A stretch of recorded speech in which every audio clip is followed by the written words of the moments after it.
Boa noite. Bem-vindos a mais uma entrevista aqui na Jovem Pan Online. Nosso assunto hoje é literatura, história e uma convidada especial.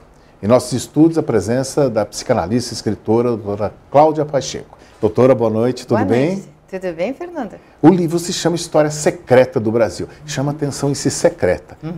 Que segredos são esses do Brasil, doutora? É muito interessante porque essas pesquisas que eu realizei, elas todas foram fundamentadas em documentos históricos. Sejam eles sobre, evidentemente, o passado da nossa terra, da nossa pátria, da nossa cultura, até de lusofonia. E mesmo aí eu trago muitas informações dos nossos literatos, dos nossos poetas e até de profetas santos ou não santos, mas tudo em torno desse mito chamado Brasil. Será que a nossa terra tem mesmo aquela função que Dom Bosco previu? E não só ele, mas aqui eu trago uma relação bastante grande de nomes e de pessoas, desde hindus, Rabindranath Tagore, por exemplo, alguns santos, Stefan Zweig, alguns filósofos alemães, pessoas que previram que no Brasil, mais ou menos nessa época, deveria surgir uma civilização muito adiantada, com valores espirituais e humanísticos muito avançados e artísticos, e que seria como um modelo de civilização para o resto do mundo.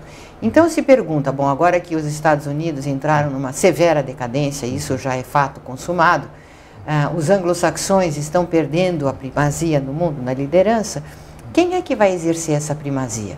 Será que essa liderança vai ser exercida por outra potência econômica? Ou será que vai ser, como eles preveem, uma civilização de valores humanos, de sabedoria, de ética, de estética, de espiritualidade, principalmente tolerância racial, religiosa, democracia, né? Uma civilização áurea, que todas as nações parecem estar esperando por isso. Perfeito. Mas, doutora, tem muita gente aqui mesmo, brasileiro, que parece que olham com meio de enviesado para o Brasil. O povo daqui é todo assim, o Brasil não vai para frente. O dramaturgo Nelson Rodrigues usava até uma expressão, né? A partir da derrota do Brasil em 1950, na Copa do Mundo, que foi um desastre nacional, que o Brasil tinha um complexo de vira-lata. E isso só foi superado, segundo o Nelson Rodrigues, quando venceu, em 58. Sim.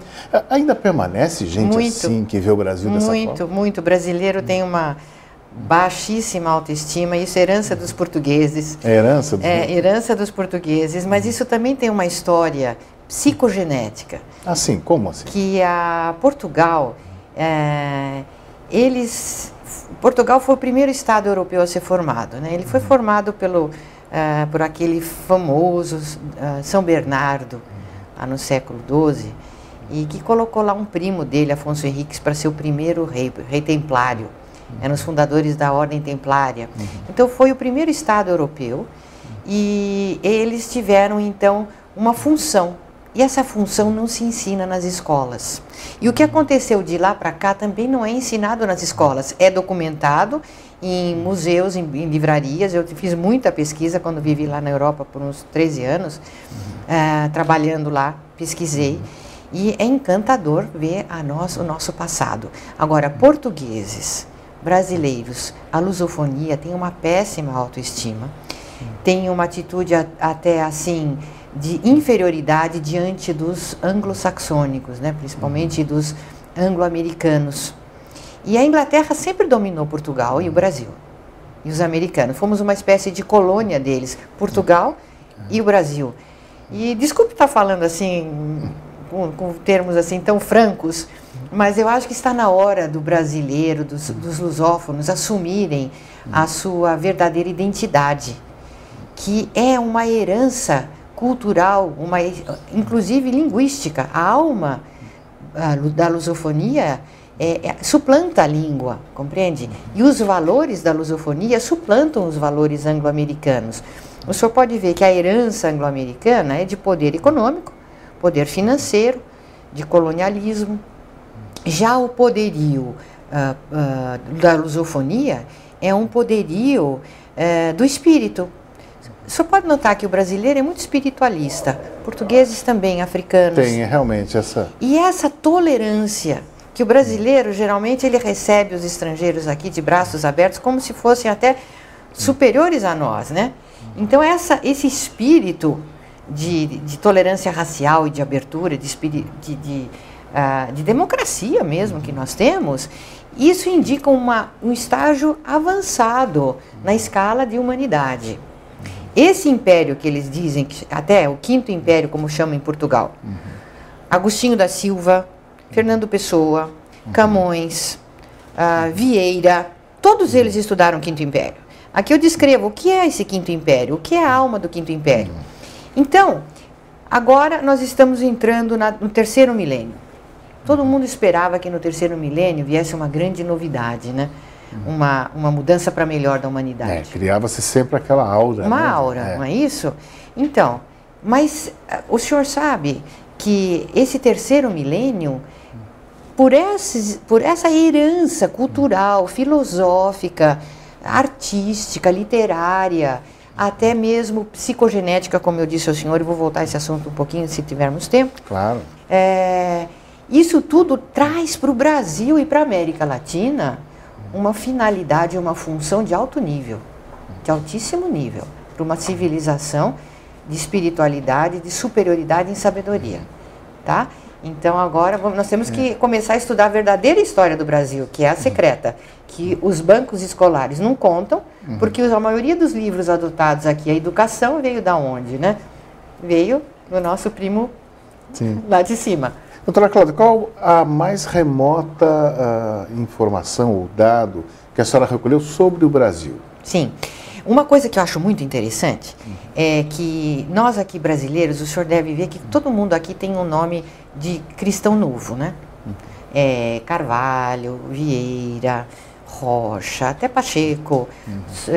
São pessoas que, como que o Brasil ele é coalhado de cristãos novos, que foram os judeus que se converteram ao cristianismo para poderem se integrar aqui, né, na nossa civilização e lá mesmo em Portugal.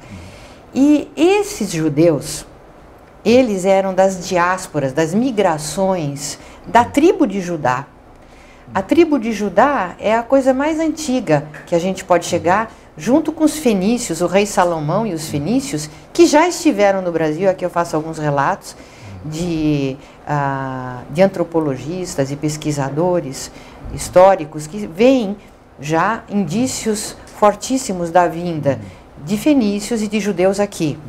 Então, essa migração judaica, trazendo essa cultura judaica para o Brasil, de uma forma bastante preponderante, fez com que o Brasil se tornasse um país muito espiritualizado.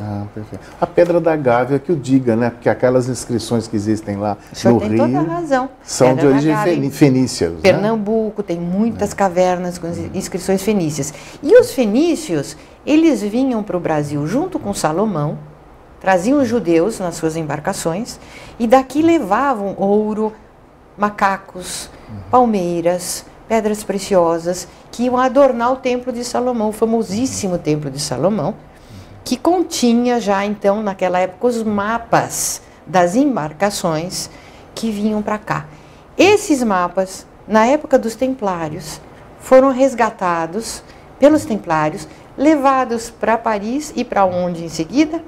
Portugal, aonde foi fundado um Estado para um dia descobrir o Brasil e vir aqui realizar no Brasil algo muito especial que Cristóvão Colombo, Vieira, os jesuítas, todos esses já tinham na cabeça. Nada é por acaso, doutora Pacheco? Nada. Não? Um projeto para o Brasil, inclusive certas configurações especiais, esotéricas, energéticas. São Paulo tem uma função preponderante quando a Anchieta veio para cá. Nóbrega, eles sabiam bem onde eles queriam ir e sabiam o que ia sair daqui, essa coisa incrível, esse fenômeno energético que é São Paulo hoje em dia, né? E que daqui, de São Paulo, iria sair muita cultura, muito exemplo de vida, muita sabedoria para o mundo. Está tudo aí nesse livro. Nesse nosso Planalto. Nesse nosso Planalto. A senhora falou da questão da psicogenese, aquela... Psicogenética, isso. Genético, isso. Exatamente... Como a senhora poderia detalhar esse aspecto Tá. aí das suas pesquisas? Sim, hoje em dia, pela ciência, porque o senhor sabe, eu sou psicanalista e uma das áreas de meu estudo é a psicossomática e a psicogenética, a psicoenergética. Meu pai era médico e todo minha paixão é nessa área, né? Então, o que a gente vê na genética hoje em dia, já se sabe, que a influência do ambiente na genética, ela não é só física, assim, dos 5 sentidos, ou coisas de forma de cabelo, tamanho. Não, é a personalidade, são os valores. Muitas vezes um neto, um bisneto vai sair com um gene que veio lá do avô, do tataravô, né?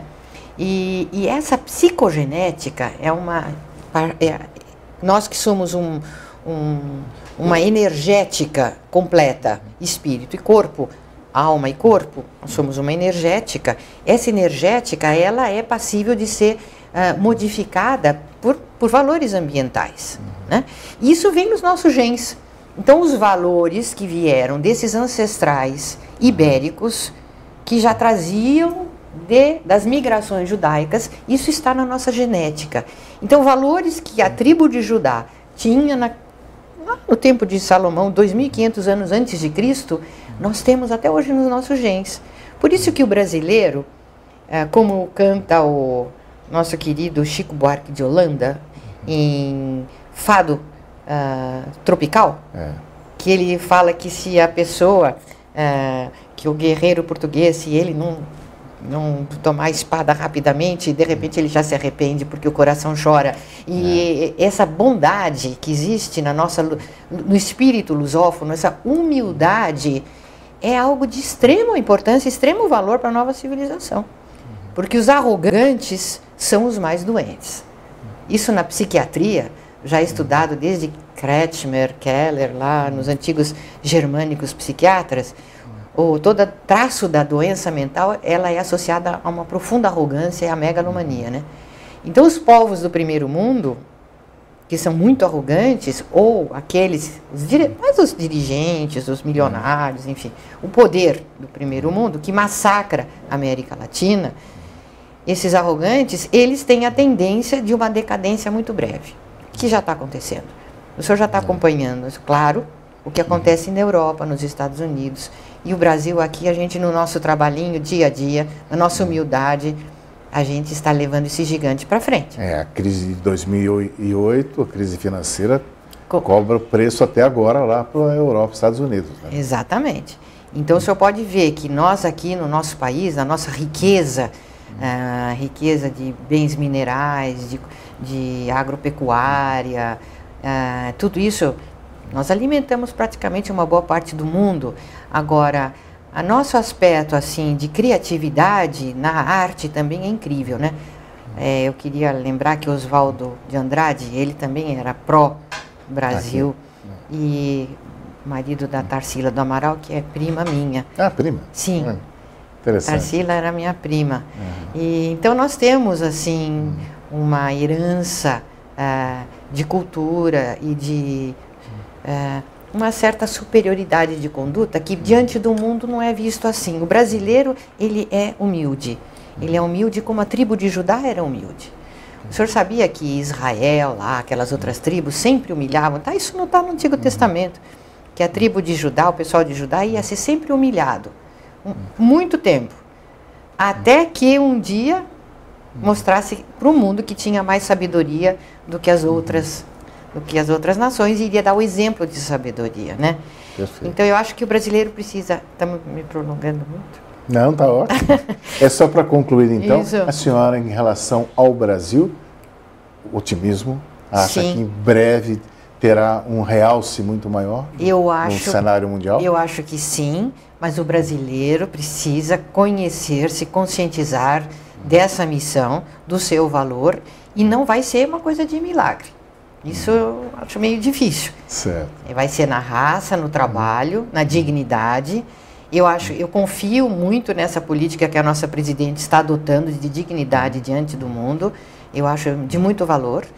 E então eu acho que o brasileiro vai precisar se conscientizar que ele tem que cuidar melhor do Brasil, porque a nossa missão é muito bonita e muito grande. Muito bem. Doutora Cláudia, obrigado pela presença. Eu que agradeço, Fernando. Trazendo um pouco da sua experiência pessoal como psicanalista, como essa investigadora da história secreta aí do nosso país. Uma boa noite. Obrigada. Obrigada aos telespectadores. Obrigado pela presença. Esta é a Jovem Pan Online.